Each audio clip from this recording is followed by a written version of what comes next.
Hello friends, बरायबाय Bodo Job Info official YouTube channel voter card जों mobile number link खालामनांगौ दानिया update खालामनांगौ दा लोगोफोर बे भिडिअखौ नायदो जोबजासिम बेनिफ्राय मबाइलावनो खालामनो हागोन जास्ट नोंथांमोना मोनसे एप्लिकेशन डाउनलड खालामनांगोन दा नोंथांमोना भिडिअखौ जोबजासिम नायलां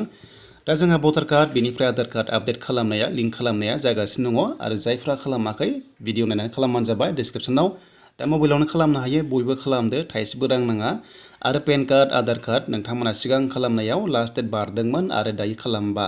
1000 पेनाल्टी होनांगौ जायो एबा रां होनांगौ जायो नाथाय लोगोफोर भटार कार्डजों आधार कार्डजों दासिम फ्रियावनो सोलिगासिनो दङ आरो जेब्ला डेट बारगोन किजानि नोंथांमोना होनांगौबो जानो हागौ दा बेखायनो सम थानायावनो नोंथांमोना भटार कार्डजों आधार कार्डजों लिंक खालामना ला बेनिफ्राय मबाइल नाम्बार आपडेट नोंथांमोना खालामनानै लानो हागोन दा लोगोफोर भिडिअ नायनानै मोजां मोनोबा लाइक खालामनो हागोन दा जोङो प्ले स्टोराव फैनांगोन नोंथांमोना बेखायनो प्ले स्टोराव फैनानै भटार मोनसे हेल्पलाइन एप्लिकेशन दङ बेखौहाय डाउनलड खालामनांगोन बेबादिनै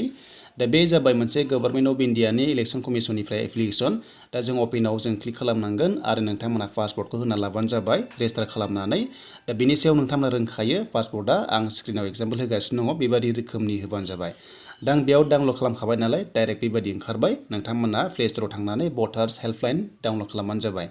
बेनिफ्राय बेबादि पेजआ ओपन जागोन आरो बेयाव माबादि रोखोमै खामानि मावनांगौ आं नोंथांमोना फारि फारि दिन्थिगोन आरो लोगो लोगो नोंथांमोना स्टेटासखौ नायनो हागोन दानिया जोंहा एप्लिकेशन रिफरेन्स आइडि गोमाला नोंथांमोना मेसेजाव मोनखागोन एबा नोंथांमोना स्क्रिनशट खालामनानै लाथार दा बेनिफ्राय स्टेटास नायनोबा एक्सप्लर मोनसे दङ बेयाव थुनानै स्टेटास अफ एप्लिकेशन नोंथांमोना बेयाव क्लिक खालामनाय लोगो लोगोनो गासैबो डिटेल्सखौ नायनो हागोन नोङो माब्ला साबमिट खालामदोंमोन आरो लोगोसे एक्सेप्ट जादोंना जायाखै दा बेखायनो रेफारेन्स आइडिखौ सेभ खालामना लाथार नट खालामना ला आरो मेसेजावबो थाङो नोंथांमोना मोनफिनबाय थागोन आरो जेब्ला नायो अब्ला बेबादि ओंखारगोन बेयाव माखासे डिटेल्स ओंखारगोन नोंनि आइडि ओंखारगोन दायो लोगो लोगो एक्सेप्ट जाया नोंथांमोना गोबाव सम नेनांगोन दायो जोङो जेब्ला एप्लिकेशनाव फैगोन अब्ला बेबादि मोनो दा बेखायनो जों फार्स्टनि अप्शन भटार रेजिस्ट्रेशनाव जों बेयाव क्लिक खालामनानै फर्म नाम्बार 8आव नोंथांमोना क्लिक खालाम दा फर्म नाम्बार 8आव खालामनाय लोगो लोगो लेट स्टार्टआव नोंथांमोना फिन कनसेप्टआव टाइप खालामदो सिगांनि बायदि दा बेनिफ्राय येस नोंथांमोना आइ हेभ भटार आइडि नाम्बाराव होनानै नोंथांमोना नेक्स्ट नाय लोगो लोगो बेयाव नोंनि भटार नाम्बारखौ होनांगोन स' नोंनि भटार नाम्बारखौ बेयाव टाइप खालामनांगोन बेनिफ्राय फेस डिटेल्स दङना बेयाव क्लिक खालामबासो बियो भेरिफाइ जायो आरो भेरिफाइ जायोब्लासो नोंथांमोना प्रसिडआव थुनो हायो दा बेखायनो आं बेयाव भटार आइडि नाम्बार एन्टार खालामबाय देन बेनिफ्राय नोंथांमोना भिडिअखौ नायलांबाय था जोबजासिम अब्लानो बुजिगोन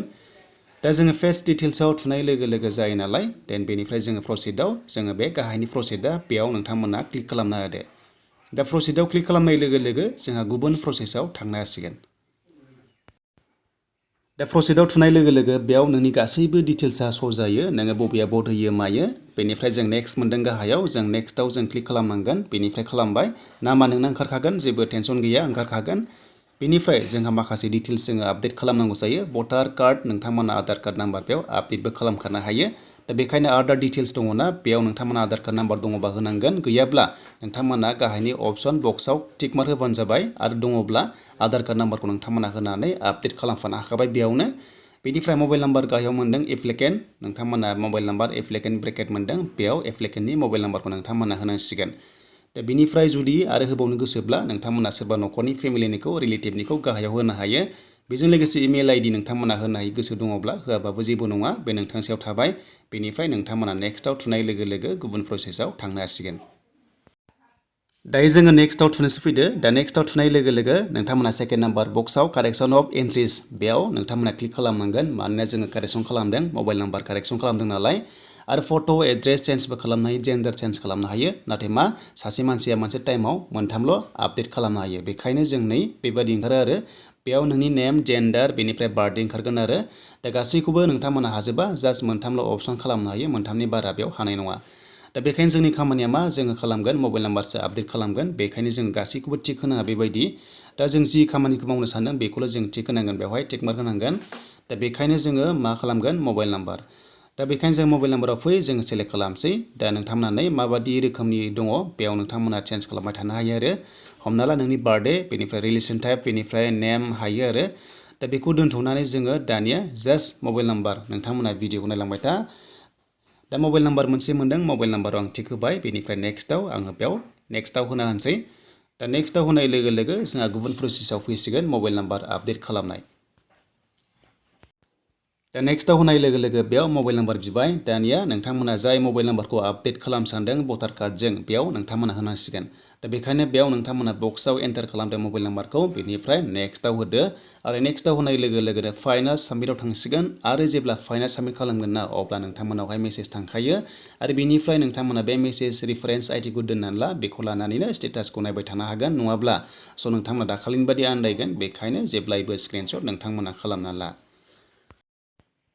दायो जों नेक्स्टआव होनाय लोगो लोगो बेयाव नोंनि नाम ओंखारखायो बेखौ नों इडिटबो खालामनो हायो बेखौ नायग्रोजोब जाहाथे मिस्टेक जादोंब्ला इडिट खालामना ला बेनिफ्राय प्लेसआ नोंथांमोना जायखिजाया नोंनि प्लेसखौ होना ला डिस्ट्रिक्टखौबो होनो हायो नोंथांमोननि हम टाउनखौबो होनो हायो आरो बा नोंथांमोननि भटार सेन्टारखौबो होनो हायो जायखिजाया होनो हागोन बेनिफ्राय दानाव थुनाय लोगो लोगो बियो फाइनाल साबमिट जागोन दा जों बेखायनो बेयाव जों एन्टार खालामसै बेनिफ्राय प्लेसखौ आं बेयाव उदालगुरि होनसै नोंथांमोना नायलांबाय था भिडिअखौ जास्ट आं बेयाव उदालगुरि टाइप खालामबाय